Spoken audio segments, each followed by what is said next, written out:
Olá pessoal, sejam bem-vindos ao Sapiência e hoje bora lá refletir que muita coisa irá mudar pós-pandemia. E será que tem como a gente prever isso? Quais serão essas mudanças? Dá sim! Sabe como? Vamos dar um mergulhinho assim bem básico na nossa história? A Peste Negra. No alvorecer do século XIV, a civilização ocidental desfrutava uma era de prosperidade. Mas essa prolongada expansão entraria em choque com uma nova realidade. De repente, os padrões climáticos globais mudaram. Temperaturas caíram e colheitas malograram com espantosa rapidez. A época de ouro se foi e visões do apocalipse tornaram-se reais.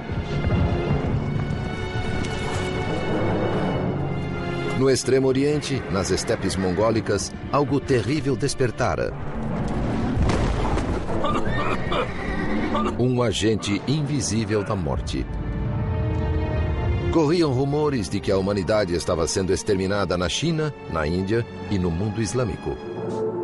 Nesses dias sombrios, a autopreservação sobrepujava o heroísmo. Nem laços de família podiam manter próximos os saudáveis e os enfermos, como atestou um dos grandes autores da época, Giovanni Boccaccio. Parentes eram tratados como cães. Jogavam-lhes comida e água ao lado da cama, depois fugiam da casa. A estrutura da sociedade fora abalada e ninguém parecia saber como reconstruí-la. Tomados de horror, homens tornaram-se fanáticos religiosos, açoitando a si próprios em uma brutal imitação do sofrimento de Cristo. Seu fanatismo levaria o povo à histeria, à perseguição e ao assassinato. Suas dramáticas exibições eram muito mais impressionantes do que os murmúrios do pároco da aldeia. Os flagelantes dirigiram o medo e a raiva do povo a um alvo tangível, a igreja local.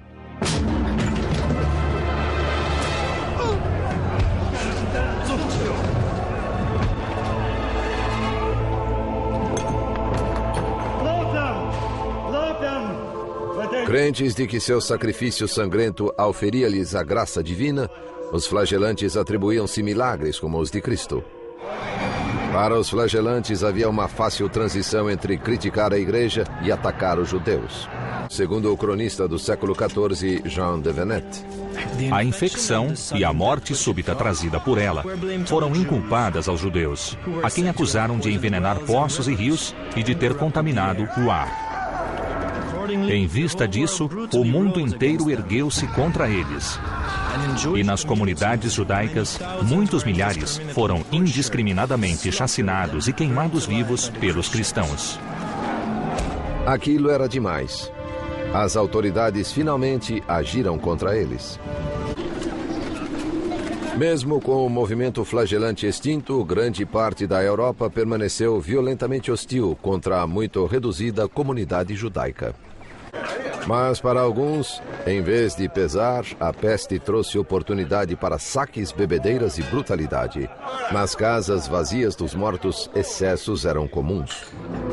Mas a grande maioria dos sobreviventes não caiu em desespero e nem se entregou a excessos. Eles simplesmente se reergueram e continuaram com suas vidas. Nunca perderam sua fé em Deus e nem, o que é mais surpreendente, sua fé no futuro. A pausa na violência foi breve. Pois mesmo quando a sociedade tenta curar-se, o caos irrompe uma vez mais. O modelo antigo fora quebrado e o novo seria esculpido a golpes de espada. O maior impacto da peste, porém, não foi nos campos de batalha ou nas fábricas, e sim no coração humano. Alguns dizem que Nostradamus, Malaquias e Irmã Lúcia viram a mesma coisa. Uma mudança sísmica na era moderna. Malaquias previu que o 112º Papa seria o último. Irmã Lúcia revelou uma visão arrepiante de um fim apocalíptico mostrado a ela pela Virgem Maria em Fátima um século atrás. Adolf Hitler foi um dos ditadores mais poderosos e notórios do século XX. Ele aproveitou a crise econômica, o descontentamento popular e as lutas políticas da Alemanha para tomar o poder absoluto. Após o início da Segunda Guerra Mundial, as forças nazistas ocuparam grande parte da Europa em poucos anos. O violento antissemitismo de Hitler provocou o extermínio de cerca de 6 milhões de judeus junto a outras vítimas do Holocausto. Em abril de 1945, quando a guerra se voltou contra ele, cometeu suicídio em um bunker em Berlim. A apuração desde as primeiras urnas refletia no nome de Getúlio Vargas a preferência do eleitorado brasileiro. Prometo manter, defender e cumprir a Constituição da República, observar as suas leis, promover o bem geral do Brasil, sustentar-lhe a união, a integridade e a independência. Getúlio Vargas, um dos maiores personagens da história do Brasil. O gaúcho Getúlio Dornelles Vargas dominou o nosso palco político como chefe de uma revolução, presidente constitucional, ditador deposto, presidente eleito em retorno triunfante e presidente suicida. Ele promoveu as mais importantes mudanças da vida política do país no século passado e cumpriu a sua palavra. Só morto deixaria o poder. Bom, como vocês viram nesses trechinhos, nesses relances que eu coloquei da nossa história, existe, vamos dizer assim, 3 pontos fundamentais na história que a gente pode refletir. Pós-pandemia, pós-guerra, pós-revolução. Sempre tivemos essa sensação que você, eu, todos nós estamos tendo hoje. Todas essas pessoas que passaram pela história, que são nossos antepassados, também sentiram. Então não é novidade esse sentimento, porém ele está sendo mais acentuado, sendo mais fortalecido por conta das redes sociais. Coisa que antigamente era discussão de porta de casa, de janela, agora são de redes sociais. Então, todo mundo se coloca. E isso é bom, mas também é preocupante. Porque, infelizmente, apesar de toda essa informação, a nossa sociedade tem parado de ouvir, de receber a informação do outro. Porque muitas das vezes se acha, eu já sei a história, já sei o começo, eu já sei o fim. Mas na verdade não é. É só um sentimento que a pessoa tem de certezas. Certezas que ela tem através de colher informações. Hoje temos o Google. Tudo é Google. Temos hoje até discussão de medicamentos. Pasmem, por não profissionais. Então, é muita informação. Então as pessoas se sentem apropriadas, formadas. E isso que mora o problema, porque confunde informação com formação. Por exemplo, se você está lá no hospital precisando de uma cirurgia e no lado tem um jovem que ele é especialista Google, assistiu todos os tutoriais de como fazer uma cirurgia. E no outro lado, um cirurgião com mais de 20 anos de experiência. Quem você vai preferir para fazer essa cirurgia? Então, cabe muito a gente assim observar o que realmente a gente está falando. Porque a gente pode estar frisando uma opinião com base somente em informação, não de formação. E isso traz danos que a gente para de ouvir os especialistas. Por exemplo, no meu caso, eu sou assistente social. Nós não se formamos para entregar a cesta básica. Não tem nada a ver. É um bacharelado, estudamos psicologia social, estudamos legislações. Somos a profissão que é a única que pode dar parecer social, laudos sociais, projetos sociais. Então, é muito estudo envolvido. Quando eu comecei a fazer o curso, era uma turma de 100. Comigo se formou apenas 14. Então, assim, é uma longa jornada. Ter informação, todos nós temos que ter. Porém, temos que ser atento às pessoas que são formadas. Então, deixar trabalhar.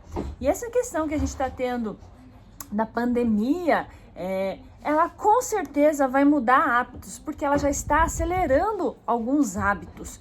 Qual hábitos, por exemplo? A gente sempre teve essa discussão em questão à educação EAD, né?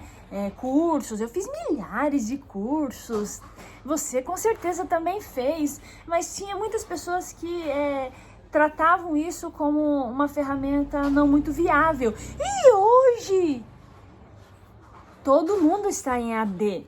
Então, a gente vê que certas situações estão sendo aceleradas, né? Então a gente tem que mudar de postura muito rapidamente. Que o curso EAD, com certeza, é uma ótima ferramenta, porém jamais vamos poder descartar experiências profissionais, descartar o relacionamento pessoal. A gente pode usar como um meio, mas nunca como um fim absoluto, né? A gente somos um ser que sempre estaremos em processos de formação, de crescimento, de reavaliação. Então, tudo a gente tem que agregar, não trazer para prejudicar, né? Para prejudicar.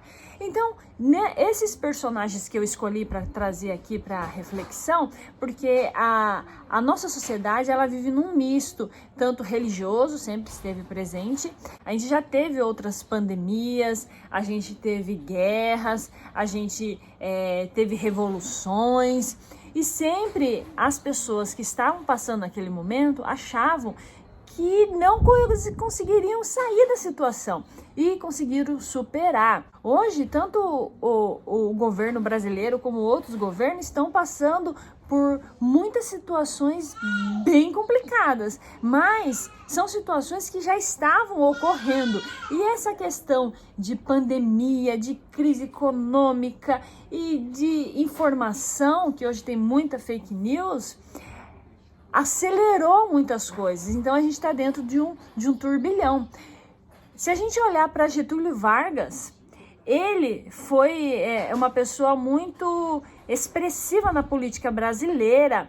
Ele trouxe a CLT, a carteira de trabalho, que é usada até hoje. Então ele fez muita coisa, mas ele teve um governo muito tumultuado. Ele ficou muitos anos na política como presidente, até o seu suicídio. Mas se a gente olhar dentro da sua vida política ali como gestor do Brasil, ele foi uma pessoa bem polêmica, e uma polêmica que reflete, ecoa até hoje, que tem um termo que está bem banalizado: comunista. Eu não gosto de brócolis, você é comunista. Eu não gosto de amarelo, você é comunista. Então as pessoas já perderam um pouco a noção de que é ser comunista.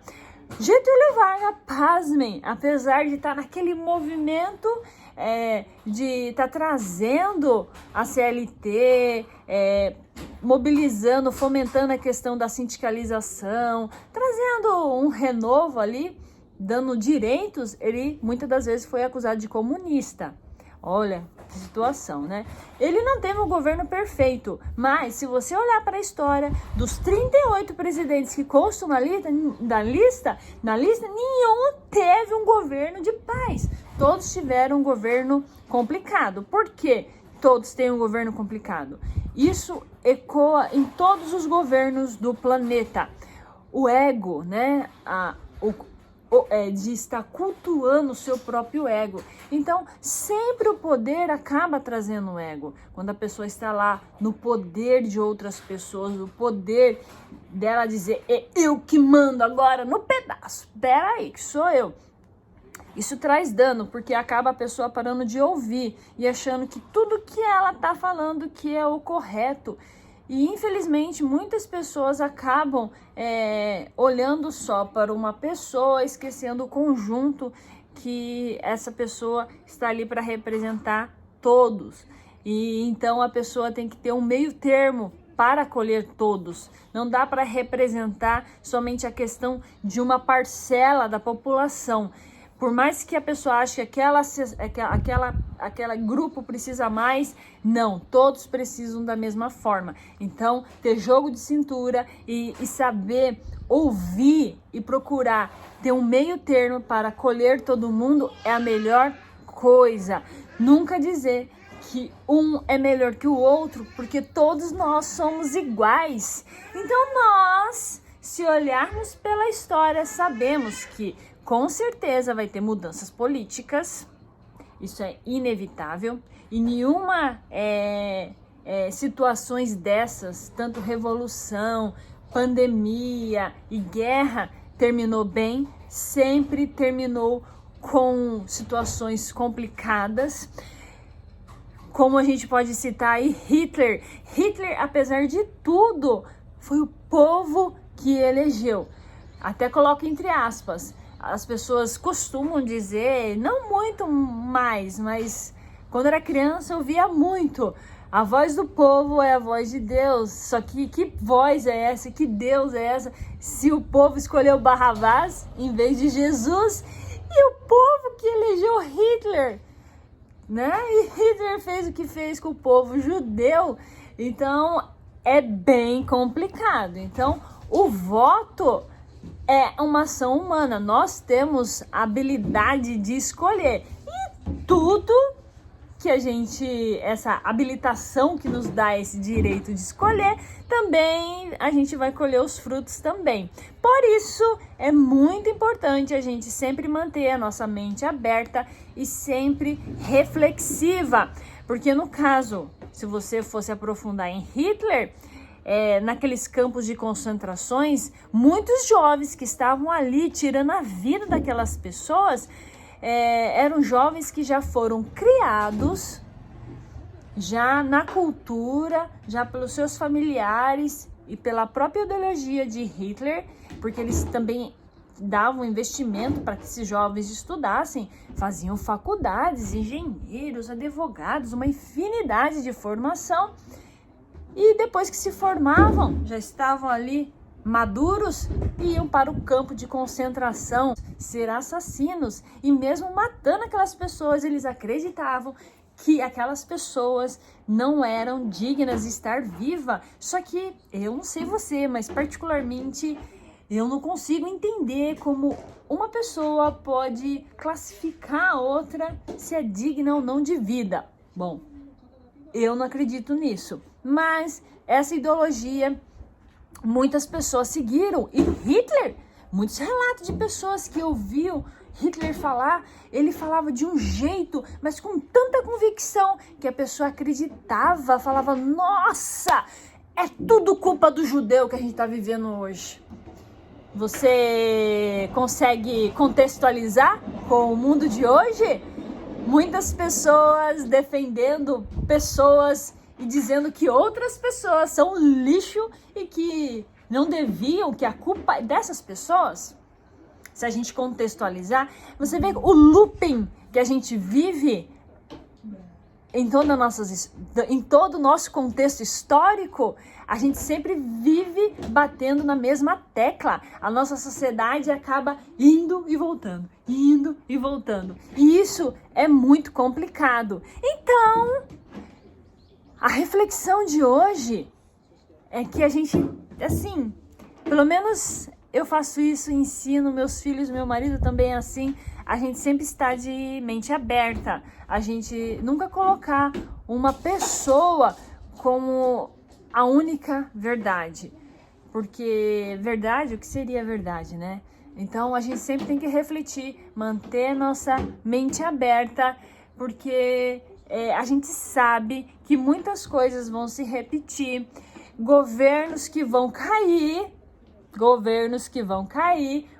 um pingo, para quem é bom entendedor, entende, então muita governo vai cair, outros governos vão entrar e muita poeira vai levantar, isso pelo mundo. Então, cuidado com o canto de sereia. Falar, destilar ódio é muito fácil. Agora, dar soluções, caminhar junto, acreditar realmente do nosso próximo, só falando não vai resolver. A gente vai ter que agir. Pode ser profecia, profetada de tudo que é jeito. O nosso planeta, não vou pontuar um único país, o nosso planeta só vai caminhar quando todos nós começarmos a olhar para nós mesmos, utilizar essa ferramenta aí, ó, que você está me assistindo, para um bom uso de espalhar compreensão e ouvir o que a outra pessoa está falando. Então é muito importante a gente olhar o nosso passado, refletir bastante no nosso presente para direcionar as nossas ações, para que no futuro a gente não fique aí patinando nesses looping. Conhecendo a história, você não precisa dar nome, né? Não dá nome a pessoas, mas você vai saber que muita coisa vai mudar. Bom, pessoal, esse era o vídeo. Até o próximo. Tchau, tchau!